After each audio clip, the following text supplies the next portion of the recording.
በስመ አብ ወወልድ ወመንፈስ ቅዱስ አሐዱ አምላክ አንድ አምላክ በሚሆን በአብ በወልድ በመንፈስ ቅዱስ ስም እንደምን አረፈዳችሁ። ልዑል እግዚአብሔር የተመሰገነ ይሁን። ወይጣ ሞት ወሃየለ የተበረታታ ዲያብሎስ በሰው ሕይወት ላይ በሰው አእምሮ ላይ ስልጣኑን መርዙን ያሳደረ ዲያብሎስ ይህን ዓለም 5500 ዘመን ሁሉንም ውጦ አሰጠመው ይላል። እንግዲህ በሕግ አለመመራት፣ ሕግን አለማክበር፣ ከትእዛዝ ውጭ መሆን በስጋዊ ምኞት ስግብግብነት ምን ያህል ችግር እንደሚያስከትል ቃሉ ይመራል። ቃሉ ይመራናል። ዲያብሎስ በዚህ ዓለም ቀድሞ ስልጣን አልነበረውም። ፈጣሪያችን ከእኛ ጋር ነበር እንደተባለው አባታችን አዳም እናታችን ሔዋን ከቅዱሳን መላእክት እንዳንዱ ሆነው ብርሃን ለብሰው ብርሃን ተጎናጽፈው ራበኝ ጠማኝ ሳይሉ እንዳሁኑ በሽታ ሳያውቁ በተፈጥሮ ሕይወታቸው ተቀድሰው በተቀደሰው ቦታ ከቅዱሱ አምላክ ጋር በተዋሕዶ 7 ዓመት ከ3 ወር ከ17 ቀን በገነት ከቅዱሳን መላእክት በአንድነት ሆነው ቅዱስ ቅዱስ እያሉ መኖራቸው ይታወቃል፣ ይታመናል። ጠላት ያለው ሰው እንደ ልቡ አይናገርም። ጠላት ያለው ሰው እንደ ልቡ አይበላም፣ አይጠጣም፣ እንደ ልቡ አይዝናናም። በተዓቅቦ ነው የሚኖረው። ዘመናችን ኃይል የበረታበት ጠላት የዘመተበት ስርዓት ሕግ የተደመሰሰበት ጊዜ ነው። መማር ማለት ቃላት መሸኮች አይደለም፣ አእምሮ መጠየቅ ነው። እንዴት ብሎ ማለፍ እንደሚቻል ነው ማሰብ።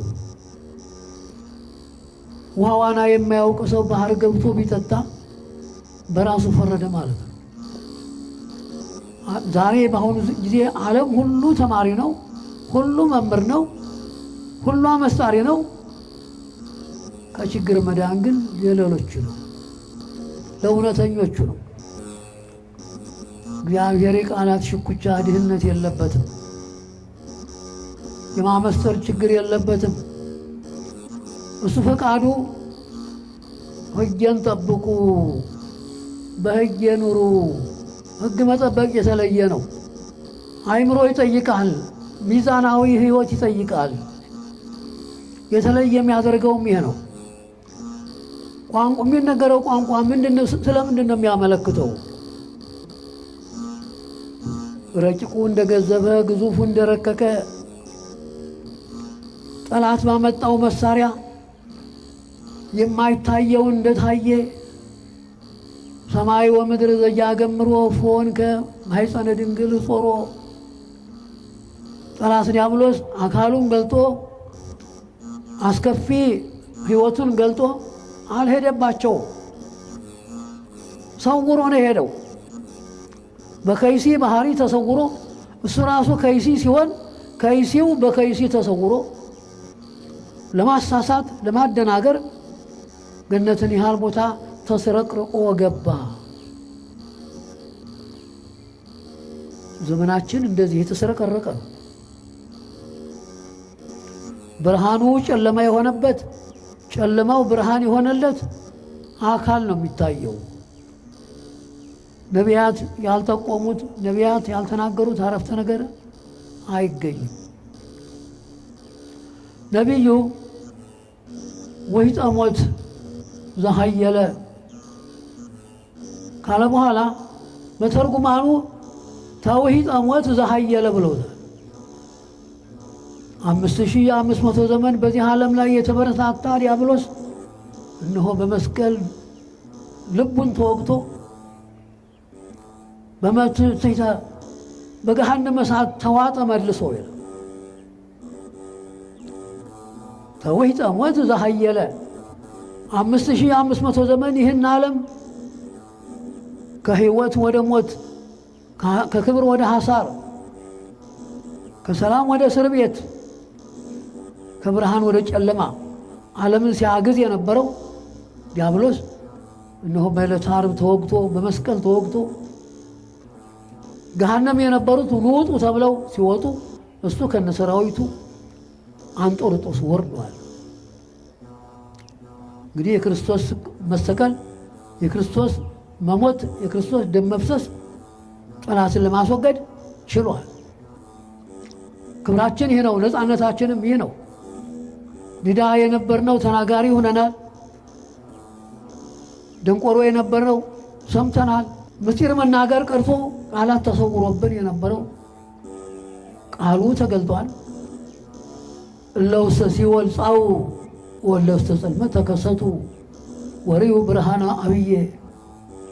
በጨለማ ያላችሁ፣ በድንቁርና የተዘጋችሁ፣ በእስር ቤት የምትማቅቁ 5500 አንድ ቀን ይጨንቃል ወገኖች። እንኳን 5500 ዘመን በእስር ቤት በጨለማ ታፍኖ በጠላት ስልጣን ተይዞ ሲማቅቁ መኖር የአንድ ቀን ሰዓት ማሳለፍ ምን ያህል ይከብዳል። እና መድኃኒታችን ክርስቶስ ከእንዴት ያለው ስልጣን ከእንዴት ያለው የጨለማ ጉዞ ወደ ብርሃኑ እኛን ለማውጣት ከምልአት ወደ መወሰን ከርቀት ወደ ግዘፍ እንደመጣ በተለይ አካሉ የድንግል ማኅፀን እንዴት እንደቻለው የማይቻለውን እንደቻለች የማይወሰነውን እንደወሰነች ቅዱሳት መጻሕፍት በሰፊው ይናገራሉ። ጥበቡ የአምላክ ነው። አመጣጡ፣ ተንኮሉ፣ ማሾፉ የዲያብሎስ ነው። ዲያብሎስ አካል አለው፣ ጽነት አለው።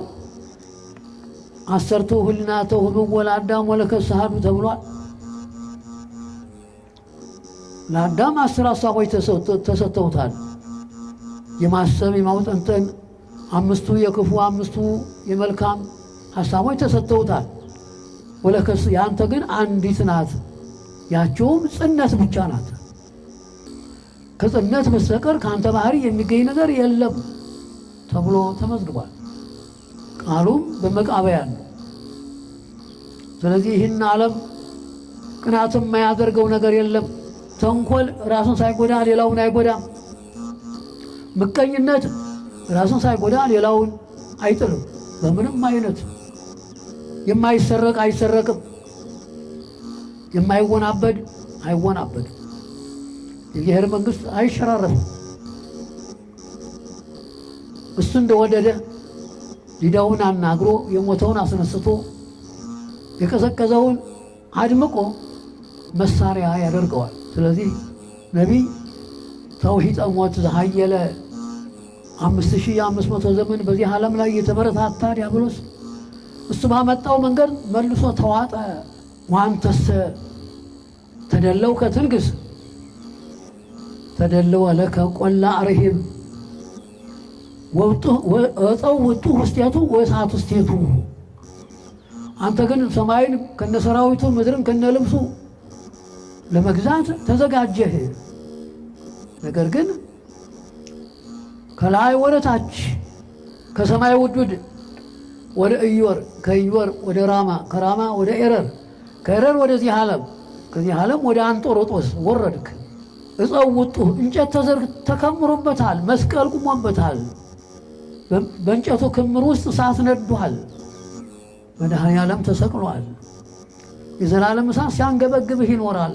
እግራቸውን ዘርግተው አፋቸውን ከፍተው በሰላም ከሚኖሩበት ዘለህ ገብተህ ከሕይወት ወደ ሞት ከክብር ወደ ሐሳር ከሰላም ከፍቅር ወደ ጦርነት ገልብጠህ በቅናት የሚወረስ ነገር የለም።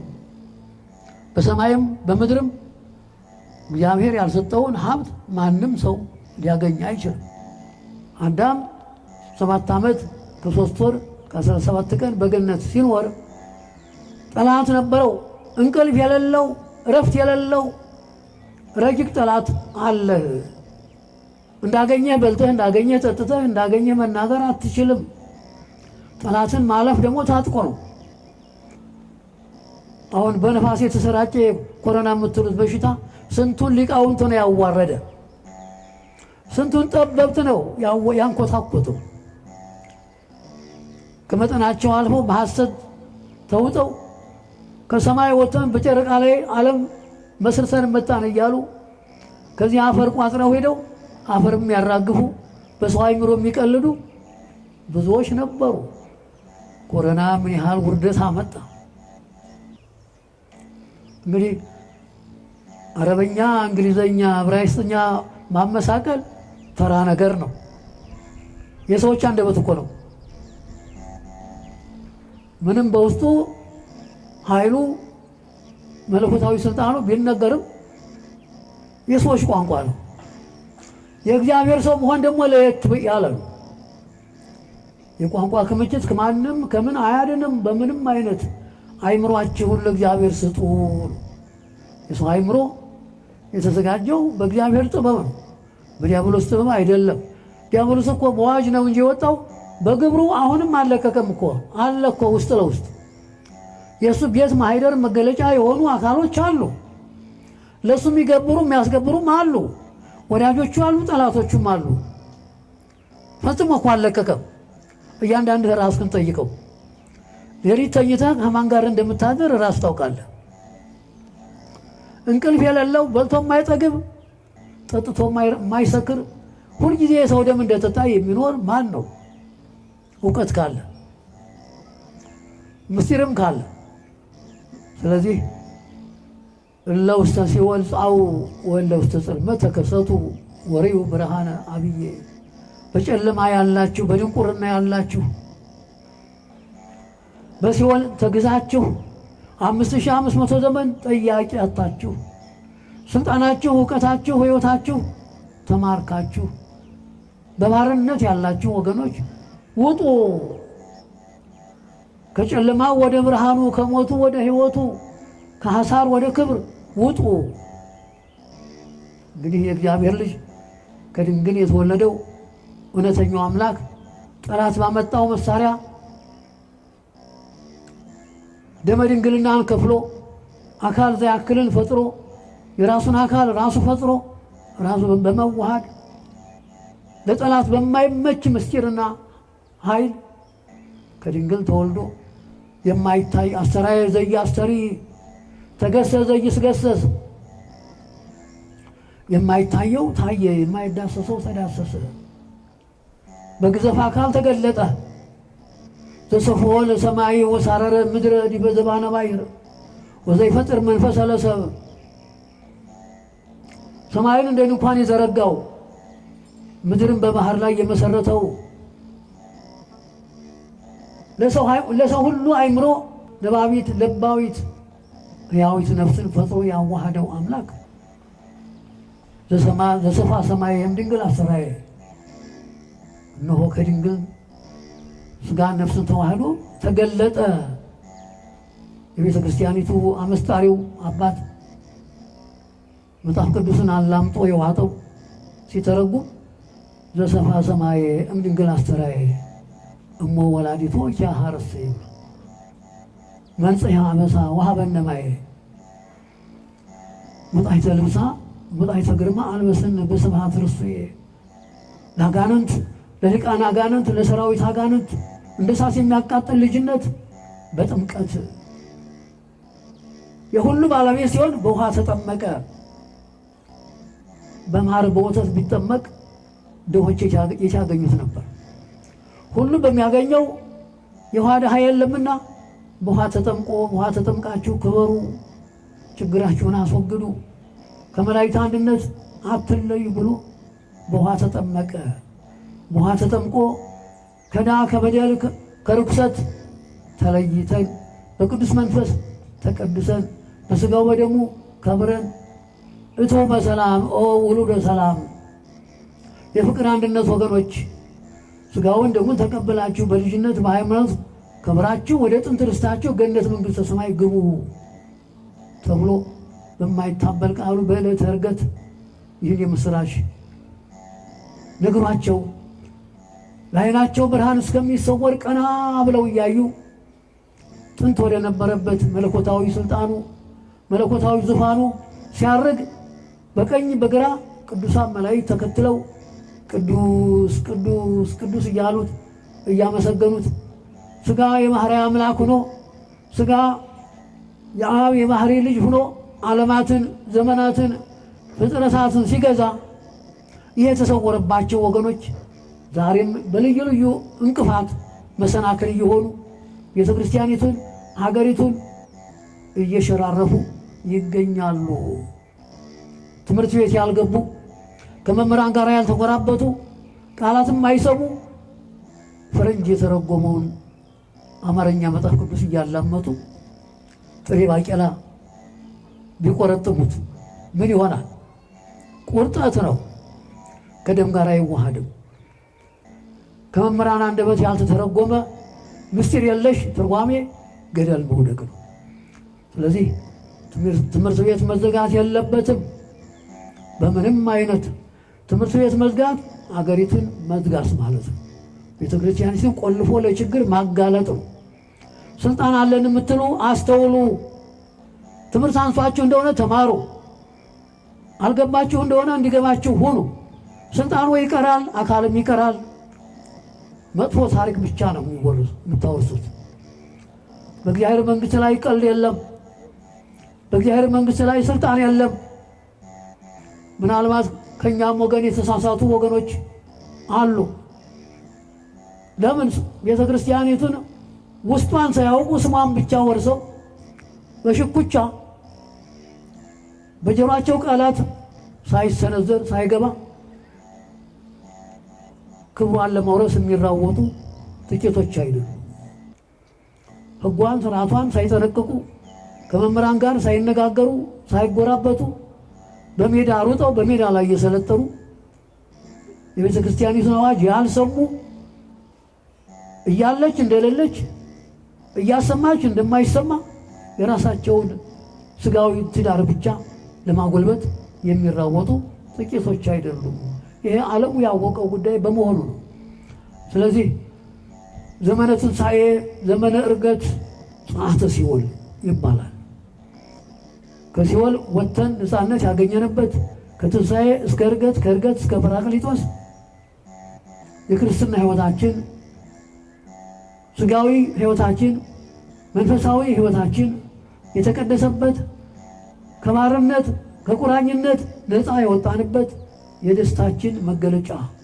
በዚህ ወራት ሐዘን የለም፣ ልቅሶ የለም፣ ንስሐ መግባት የለም፣ መጾም መጸለይ እንደ ሕጉ የለም። ስመ እግዚአብሔር አለ፣ ቅዳሴው አለ፣ ስብከተ ወንጌሉ አለ። እውነት የሃይማኖት ትምህርት መገለጥ ይኖርበታል።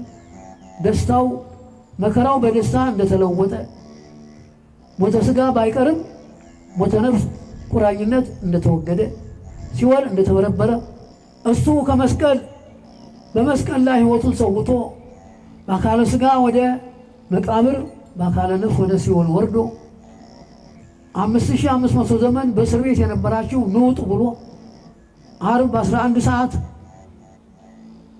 በዲያብሎስ ተንኮልና ሴራ የታሰሩትን ወገኖች ከእስር ቤት አስወጥቶ በደሙ ቀድሶ ገነት እንዲገቡ አድርጓል። ይህ ከሱ በፊት ለነበሩት ብቻ አይደለም፣ ወደፊትም ለሚነሱት እስከ ዳግም ምጽአቱ ድረስ በዚህ ዓለም ለሚኖረው ሕጉን አምልኮቱን ጠብቆ ለሚኖረው ሕዝብ ለሚነሳው ትውልድ ሁሉ መንገድ ሕይወት ነው። ለምን የማይወሰነው የተወሰነ፣ የማይቻለው የተቻለ፣ ጠላት ባመጣው መንገድ የተገለጠ እግዚአብሔር ቃል ስጋን ነፍስን ነስቶ በሶስት ክንድ ከንዝር ቁመት ተወስኖ ዓለም በዓይኗ እያየችው ቃሉን እየሰማች የሰማችውን ቃል አመስጥሮ አመዛዝኖ አምኖ መጠቀም ባለመቻላቸው ሕይወታቸው አልፏል። እየሰሙ እንዳልሰሙ ይሆንም አሉ። ስለዚህ ሰረረ ኦፍ ንዑስ ዘአብዳን ይነብሩ ታሕተ ጽላሎቱ ብሏል። ቡላል ነጭ ርግብ ክርስቶስ ሊቃውንተ አይሁድ ኦሪትን ነቢያትን እንተረጉማለን እናውቃለን እያሉ ዘመናቸውም ባለማወቃቸው ነጭ ርግብ ክርስቶስ ጥላውን ጥሎባቸው አለፈ ብሏል ዮሐንስ አፈወርቅ። ሰረረ ኦፍ ንዑስ ዘአብዳን ይነብሩ ታሕተ ጽላሎቱ አለን ሲሉ ኦሪቱን ነቢያቱን በዕለተ ቀዳሚት በየምኩራቡ እያነበቡ ዘመኑን ሳያውቁ ዕለቱን ሳያውቁ ጥቅምና ጉዳቱን ዘመን አለፈባቸው። እኛም ዘመን አይለፈን። የመማር የማመስጠር የማወቅ የሕግ ሰው መሆን ንስሐ ገብቶ ታርቆ ሥጋውን ደሙን ተቀብሎ ዕለተ ሞትን የመጠባበቅ ዘመን ካለፈ አይመለስም ወገኖች። ስለዚህ የመጣው መቅሰፍት ለትዝብት ነው። ወዳጆቹንና ጠላቶቹን ሰነፎቹንና ልባሞቹን ለመለየት ነው። ከእግዚአብሔር የተሰወረ ነገር የለም። ከእግዚአብሔር አምልጦ የሚሰወርም የለም። አስተጋባተነ እግዝእትነ ቅድስት ድንግል ማርያም እንዘ ውስተ ጽልመት ሀሎነ። በጨለማ በድንቁርና በሞት ጥላ በዲያብሎስ ቁራኝነት ተይዘን በዓለም ዙሪያ ተበትነን ሰብሳቢ አጥተን 5500 ዘመን ስንኖር ቅድስት ድንግል ሰብሳቢ ሆነችን ብሏል። ማን ሰበሰበን? ዓለም እንዲሰበሰብ በቤተ ክርስቲያን እንድንገናኝ ኦሪቱም ነቢያቱም ወንጌሉም መልእክታቱም ሕጉ አምልኮቱ እንዲነገር ምእመናን እንዲማሩ ሊቃውንት እንዲያመሰጥሩ የመጀመሪያው ሰብሳቢ ዲያብሎስ የበተነውን ዓለም የሰበሰበ ማን ነው? ድንግል ማርያም ናት። ሰብሳቢያችን ድንግል ናት። በነቢያት ተስፋው ሲነገር በሐዋርያት ሲሰበክ በሊቃውንት ቢመሰጠር የሰማይ ነገደ መላእክት እንደየሀብታቸው በየነገዳቸው ቢወጡ ቢወርዱ ዓለምን ሊቀይሱ አልቻሉ። የአዳም ቀኖና ሲፈጸም የእግዚአብሔር ምሕረቱ ቸርነቱ የሚገለጥበት ሰዓት ሲደርስ እግዚአብሔር አወፀም ሰማይ እግዚአብሔር በምልአት ሆኖ ይህን ዓለም ጎበኘ። ለእሱ አካል ለእሱ ባህሪ ተገቢ የሆነችው የተፈጥሮ ጠባይዋ ያልተለወጠባት ከአዳምና ከሔዋን ውድቀት ጀምሮ እስከ እሷ ድረስ ስንት ዘመን አልፏል፣ ስንት አበው አልፈዋል። ከአንዱ ወደ አንዱ በርቀት እያመላለሰ ከሐና ከኢያቄም ስትደርስ በግዘፍ ተወለደች። ተስፋውን ለሙሴ ነግሮት ነበር። ተስፋውን ለአብርሃም ነግሮት ነበር። ተስፋውን ለኖህ ነግሮት ነበር። ተስፋውን ለአባታችን ለአዳም በመቶ ዘመኑ ልቅሶና ሐዘን እትወለድም ወለተ ወለትከ እንተ ስማ ማርያም ወይድህ ውስተ መርህብከ ወትቤዘወከ በሞትየው መስቀሌ ብሎ ተስፋውን ነግሮት ነበር። ቀጠሮ ሲደርስ መጣ። ከምልአት ወደ መወሰን ከርቀት ወደ ግዘፍ በቅዱስ ገብርኤል ቃል መሪነት ተፈስሒ ፍስሕት ኦ ምልዕተ ጸጋ ድንግል ደስ ይበልሽ 5500 ዘመን ተሰውሮ የነበረው ሰላም ፍቅር በአንቺ ተገለጠ፣ እግዚአብሔር ከአንቺ ጋር ነው ብሎ ሲናገር ለመሆኑ አንተ ማን ነህ? እንዲህ ያለ ምስጋና ስለማን ተነግሮ ያውቃል? አዳምን ሰማ፣ ያዕቆብን ሰማ፣ ኖህ ሰማ፣ አብርሃም ሰማ፣ ሌሎችም አበው ሰሙ? የለም። ለመሆኑ አንተ ማን ነህ? በኦሪቱም በነቢያቱም ያልተነገረ ደስታ እኔ ደርሶ ተፈሥሒ ደስ ይበልሽ የሚል ምስራች አባቴ አዳምን በገነት እናቴ ሔዋንን በገነት አሳስቶ በእንጨት ፍሬ አታሎ ገሃነም ያወረደ ሰይጣን እኔንም ሊፈትነኝ መጣ ብላ ድንግል በአእምሮዋ ነቃች። እህቶቻችን ንቃት አያውቁም። የዛሬው ወጣት ቋንቋ ሲሉት ነው እንጂ ምስጢር ሲሉት የቁም እንቅልፍ ነው የሚይዘው። አሁንም ደንዝዟል።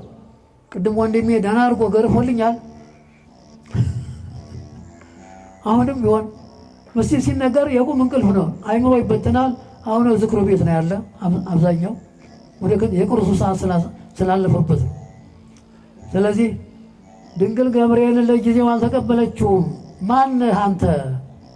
መልኩን አይታ ድምፁን ሰምታ ተጠራጠረች። ለምን? በመላእክትም ብዙ መጠርጠር አለባቸውና እሱም እውነተኛ መልአክ ስለሆነ አይምሮዋን ተገንዝቦ ተረድቶ ድንግል ሆይ አንቺ እንዳሰብሽው አይደለም፣ እኔ እውነተኛ መልአክ ነኝ፣ ሐሰተኛ መልአክ አይደለሁም። ከእግዚአብሔር ፊት የማይቆም ሰይጣን ሐሰት ይዞ ይመጣል እንጂ እኔ የእግዚአብሔር መልእክተኛ፣ ቀጠሮ አክባሪ፣ መልእክት አድራሽ እውነተኛ መልአክ ነኝ። በእግዚአብሔር ዘንድ ባለሟልን አግኝተሻልና አሁንም ደስ ይበልሻል። ደስታው ምንድን ነው? ከምልአት ወደ መወሰን ከርቀት ወደ ግዘፍ የመጣው የእግዚአብሔር ልጅ በተለየ አካሉ ከአንቺ ደመ ድንግልናን ከፍሎ ማኅፀንሽን ዓለም አድርጎ 9 ወር ከ5 ቀን በአዳማዊ ልማድ ዓለማትን ፈጥሮ የሚመግበው አምላክ ካንቺ ይወለዳል። በድንግልና ተጸንሶ በድንግልና ይወለዳል። ስለዚህ መልእክቱን ለማድረስ ልክ ያለው ከያዕቆብ ወገን ይወለዳል፣ ይነግሳል፣ ለዘላለሙ ነግሶ ይኖራል። ጣዖታት አጋንንት ይሰባበራሉ፣ አጋንንት ይበተናሉ፣ ቁራኝነት ይወገዳል። የሰው ልጅ በአንቺ ይከብራል። ስግው ቃል ከአንቺ ተወልዶ ለዓለም ይገለጣል።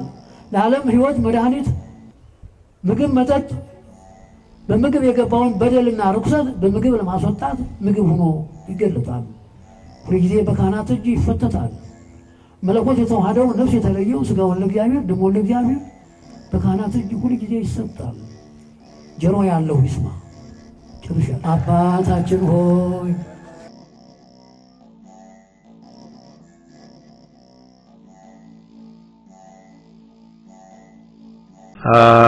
ሃሌሉያ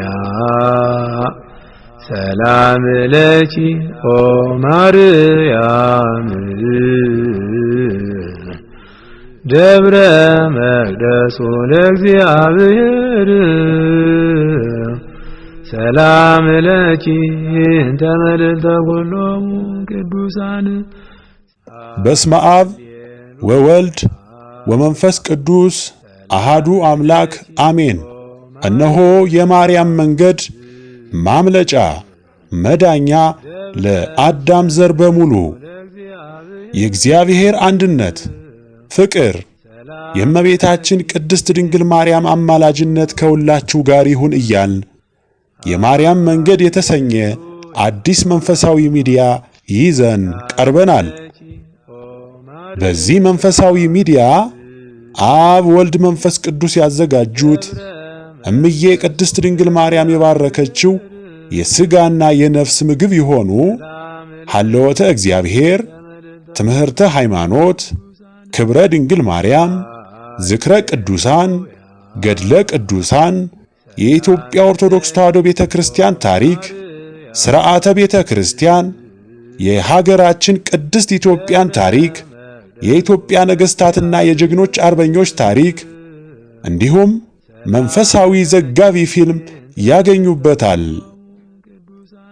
የማርያም መንገድ ማለት መዳኛ ወይም ማምለጫ ማለት ሲሆን ትውልዱ ስለ ኦርቶዶክስ ተዋሕዶ ቤተ ክርስቲያንና ሀገረ እግዚአብሔር ሀገረ ማርያም ተብላ ስለምትጠራው ቅድስት ኢትዮጵያ ታሪኳንና ማንነቷን እንዲያውቅ አውቆም የራሱን ቅዱስ የሆነ ታሪክ እንዲሰራ ለማስቻል የሚሰራ ኢትዮጵያዊ ቀለም፣ ኢትዮጵያዊ አሻራ ያለው ሚዲያ ነው።